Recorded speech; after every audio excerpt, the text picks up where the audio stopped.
नमस्कार, मैं अंजलि मिश्रा और स्वागत है आपका हमारे चैनल में। आपको बता दें कि सुप्रीम कोर्ट में जब नुपुर शर्मा की याचिका गई थी, उस दौरान सुनवाई के दौरान कुछ जो टिप्पणी है जो है वहां पर बैठे जस्टिस द्वारा की गई थी। जस्टिस सूर्यकांत और एक जस्टिस मौजूद थे मौके पर, जिन्होंने कुछ टिप्पणी जो है की थी, जिसके बाद उन टिप्पणियों को लेकर अब इस पूरे मामले में जो है जवाब आप कह सकते हैं या फिर आपत्ति जो है जताई जा रही है। क्या है पूरा मामला, आइए विस्तार से जान लेते हैं। बता दें आपको कि forum for human rights and social justice Jammu Kashmir and Ladakh in Jammu ने खुले पत्र में न्यायमूर्ति सूर्यकांत के रोस्टर को तब तक वापस लेने की मांग की गई जब तक कि वो सेवानिवृत्त नहीं हो जाते और सुनवाई के दौरान के द्वारा की गई टिप्पणियों को कम से कम वापस लेने का निर्देश नहीं दे देते हैं। ऐसे में इस ओपन लेटर जो भेजा गया है, इस पत्र में क्या कंटेंट है, पत्र में क्या कुछ लिखा गया है, इसके बारे में भी एक एक करके आप जान लीजिए।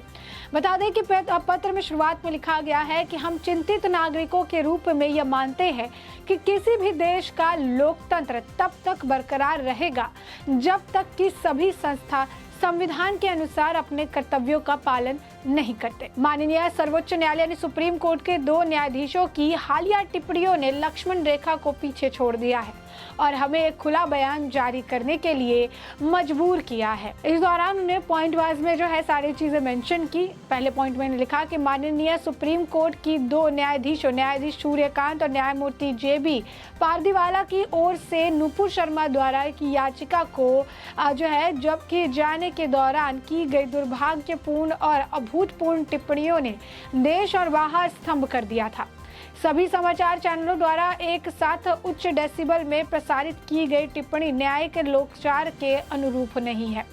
इन टिप्पणियों को जो न्यायिक आदेश का हिस्सा नहीं है, किसी भी समय न्यायिक औचित्य और निष्पक्षता के आधार पर प्रमाणित नहीं किया जा सकता है। न्यायपालिका के इतिहास में इस तरह के अपमानजनक अपराध समांतरण नहीं है। दूसरे पॉइंट में लिखा गया कि नुपुर शर्मा ने सुप्रीम कोर्ट के समक्ष न्याय प्रणाली तक पहुंच की मांग की, क्योंकि वह अदालत अकेले राहत की मांग पर विचार कर सकती थी। जिन टिप्पणियों का याचिका में उठाए गए मुद्दों से न्यायिक रूप से कोई संबंध नहीं है, उन्होंने अभूतपूर्ण तरीके से न्याय के सभी सिद्धांतों का उल्लंघन किया है। उन्हें वास्तव में न्यायपालिका तक पहुंचने से वंचित कर दिया गया था और इस प्रक्रिया में भारत के संविधान की प्रस्तावना भावना और सार पर एक आक्रोश था। जो है नेक्स्ट थर्ड पॉइंट मैंने लिखा कि अवधारणात्मक रूप से अवलोकन नुपुर शर्मा को एक कार्रवाई में गंभीरता से दोषी ठहराया जाता है जहां ये कोई मुद्दा नहीं था। प्रतिबिंब वो देश में जो हो रहा है उसके लिए अकेले जिम्मेदार है का कोई तर्क नहीं है। इस तरह के अवलोकन से प्रत्यक्ष रूप से दिन के उजाले में उदयपुर में सबसे नरसंग सिर काटने की आभासी छूट है। अवलोकन भी सबसे अनुचित डिग्री के लिए स्नातक है कि यह केवल एक एजेंडा को बढ़ावा देने के लिए था। हम चिंतित नागरिकों के रूप में ये मानते हैं कि किसी भी देश का लोकतंत्र तभी बरकरार रह सकेगा जब तक संस्थान संविधान के अनुसार अपने कर्तव्यों का पालन करता रहेगा। और ऐसे में जिस तरीके से 2 न्यायाधीशों द्वारा ये टिप्पणी की गई, उसने लक्ष्मण रेखा को पार कर दिया है।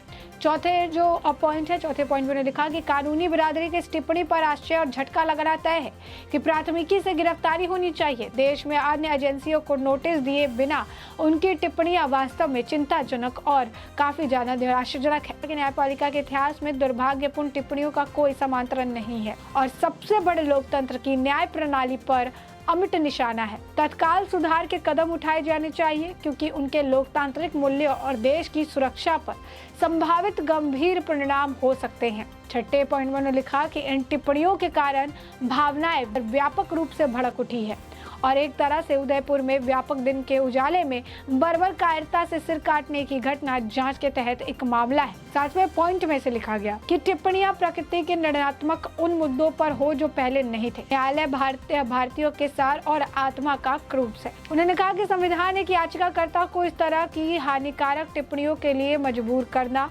मुकदमे के बिना उसे दोषित घोषित करना और न्याय तक पहुंचने से इनकार करना याचिका में उठाया गया मुद्दा कभी भी लोकतांत्रिक समाज का पहलू नहीं हो सकता है। 8वें पॉइंट में मेंशन किया गया कि एक तर्क संगत दिमाग न केवल न्याय शास्त्रीय उल्लंघनों पर बल्कि उसी के स्वीप से भी भ्रमित होता है क्योंकि न्यायाधीशों के एजेंसियों पर प्रतिबंधित नहीं किया, उनके दबाव के बारे में सहज विचार किया। 9वें पॉइंट में लिखा कि यदि कानून के शासन लोकतंत्र को बनाए रखना और खिलना है और न्याय की परवाह करने वाले दिमागों को शांत करने वाले रुख के साथ याद किए जाने के लायक है, तो टिप्पणियों को नज़रअंदाज करना बहुत ही ज़्यादा गंभीर हो जाएगा।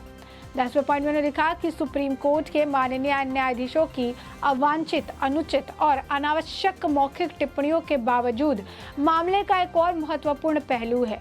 जैसा कि ऊपर उल्लेख किया गया है, याचिकाकर्ता ने कथित टिप्पणी के संबंध में विभिन्न राज्यों में उनके खिलाफ दर्ज विभिन्न प्राथमिकी यानी एफआईआर के हस्तांतरण के लिए सुप्रीम कोर्ट का दरवाजा खटखटाया था। एक टीवी डिबेट के दौरान उन्हें आरोप केवल एक अपराध का गठन करते हैं, जिसके लिए अलग अभियोजक यानी एफआईआर शुरू किए गए। भारत में संविधान का अनुच्छेद 20(2) एक ही अपराध के लिए एक से अधिक बार मुकदमा चलाने और सजा देने पर रोक लगाता है। अनुच्छेद 20 यानी आर्टिकल 20 संविधान के भाग 3 के अंतर्गत आता है और एक गारंटीकृत मौलिक अधिकार है। माननीय सुप्रीम कोर्ट ने अर्नब गोस्वामी बनाम भारत संघ 2020 और टीटी एंथोनी बनाम केरल राज्य सहित कई मामलों में स्पष्ट रूप से कानून निर्धारित किया कि कोई दूसरी प्राथमिकी नहीं हो सकती और परिणाम स्वरूप कोई नई जांच नहीं हो सकती है। इसी मुद्दे पर दूसरी प्राथमिकी के संबंध में ये बात कही।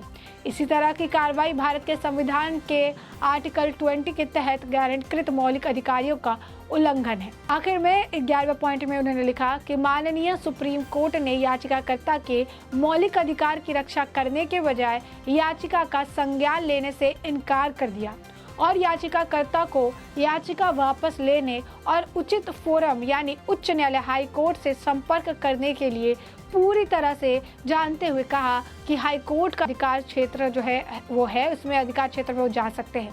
अन्य राज्यों में दर्ज एफआईआर मामलों को ट्रांसफर या क्लब करना कोई यह समझने में विफल रहता है समझने में विफल है कि नुपुर के मामले को एक अलग आधार पर क्यों माना जाता है।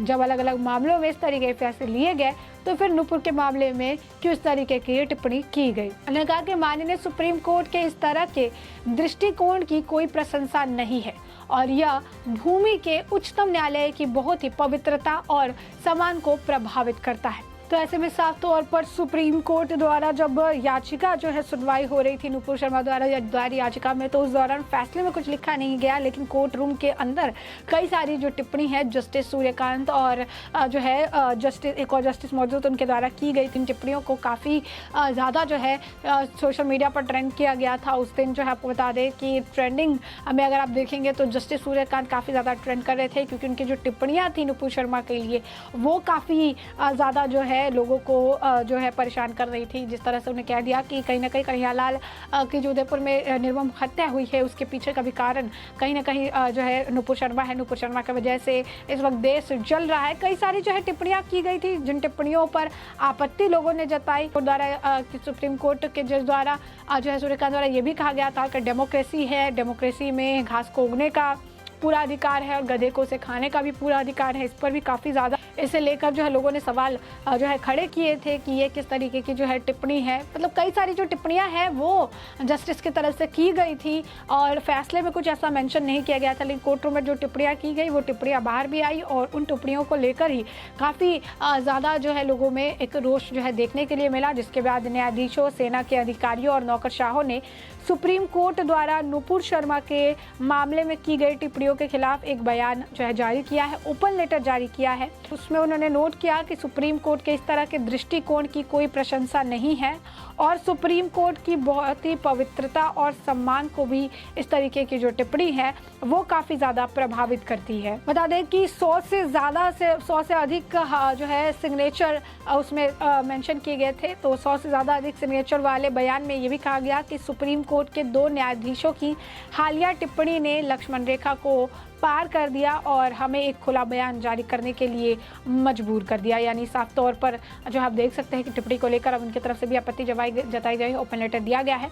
अब इस पर जस्टिस क्या सूर्यकांत का क्या कुछ बयान होता है, एक और जस्टिस थे उनका भी क्या कुछ इस पर यह टिप्पणी करते हैं, ये आने वाले वक्त के साथ साफ हो जाएगा। फिलहाल के लिए इस मुद्दे को हमने आपको बड़े विस्तार से बताया। हमने आपको बताया कि ओपन लेटर किसके द्वारा भेजा गया है, किसको भेजा गया है, ओपन लेटर में क्या कुछ मेंशन किया गया है। और अब इस पूरे मुद्दे पर आपकी भी जो राय हो हमें कमेंट सेक्शन में कमेंट करके ज़रूर बताएं।